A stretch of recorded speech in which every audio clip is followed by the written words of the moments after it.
চট্টগ্রাম বন্দরের লালদিয়া টার্মিনাল পরিদর্শন করেছেন বিডা ও বেজা চেয়ারম্যান আশিক চৌধুরী এবং প্রধান উপদেষ্টার প্রেস সচিব শফিকুর রহমান। 2024 সালে লালদিয়া টার্মিনালে কার্যক্রম শুরু করে এপিএম টার্মিনালস। শুরুতে 300 থেকে 400 মিলিয়ন ডলার বিনিয়োগের কথা থাকলেও তা বাড়িয়ে 800 মিলিয়ন ডলার করা হয়েছে বলে জানান বিডা চেয়ারম্যান।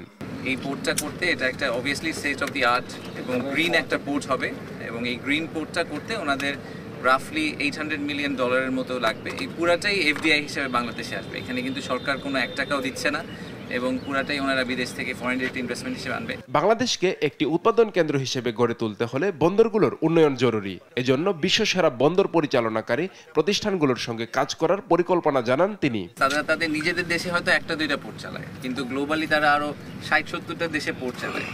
তো কারোই সিকিউরিটি কনসার্ন হয় না, আমাদেরই খালি সিকিউরিটি কনসার্ন হয়ে যায়। এটা দ্যাটস আনফরচুনেট। আমার মনে হয় যে I have a lot of trust in Bangladesh navy. আমি শিওর যে ওনারা জানেন যে ওনাদের আমাদের যে নেভাল সিকিউরিটি বলেন বা ম্যারিটাইম সিকিউরিটি, ওটা কিভাবে ওনাদেরকে হ্যান্ডেল করতে হবে। বিডা চেয়ারম্যান জানান, দেশে একটি মুক্ত বাণিজ্য অঞ্চল গঠনে একটি কমিটি করা হয়েছে এবং সম্ভাব্য স্থান হিসেবে আনোয়ারা পরিদর্শন করা হয়েছে।